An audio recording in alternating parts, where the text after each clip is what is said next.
Carl in Fort Lauderdale. Carl, I'm glad you held on. Welcome to the program, sir. Rush, it's sensational to be on the phone with you. Thank you. You bet, sir.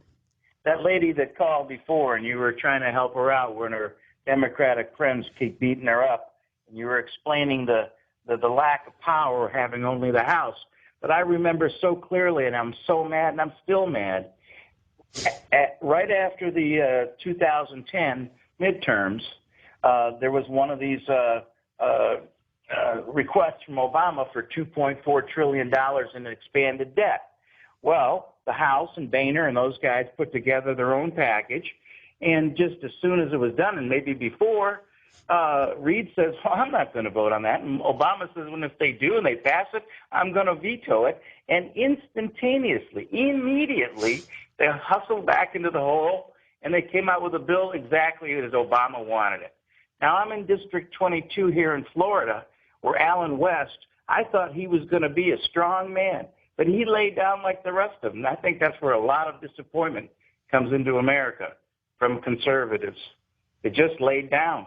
What do you mean Alan West laid down? He backed Boehner.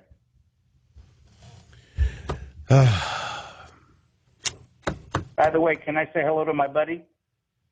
Yeah, go ahead while I figure out what I'm going to say to you. Hey, Wayne, I'm on the phone with Rush.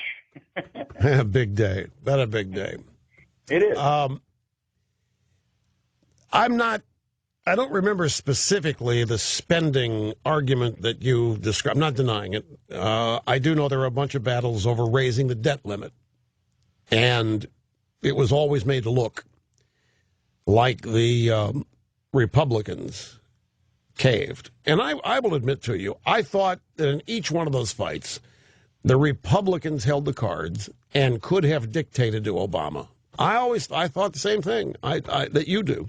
I thought that it was Obama that he's the one that wanted to spend. He's the one that needed to spend. We could. What is a debt limit for? What's the word limit mean?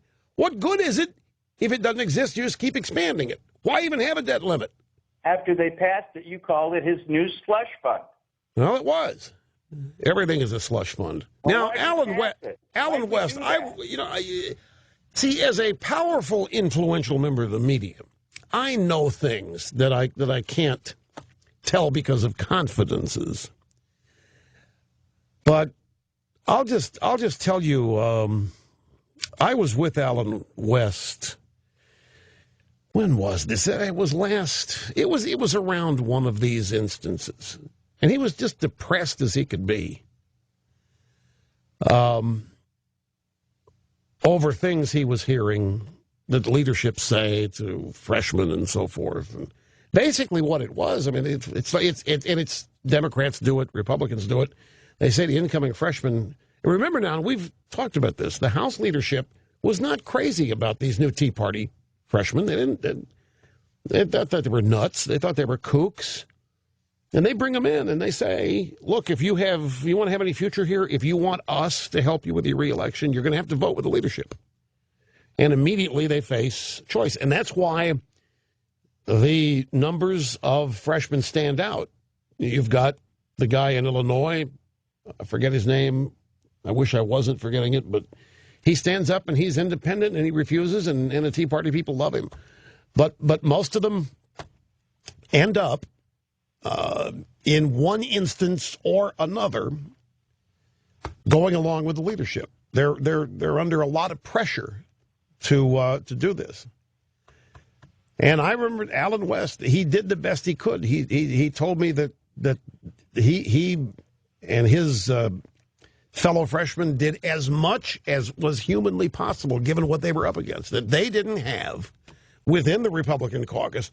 There weren't enough of these guys to stop the rest of the Republicans in the House.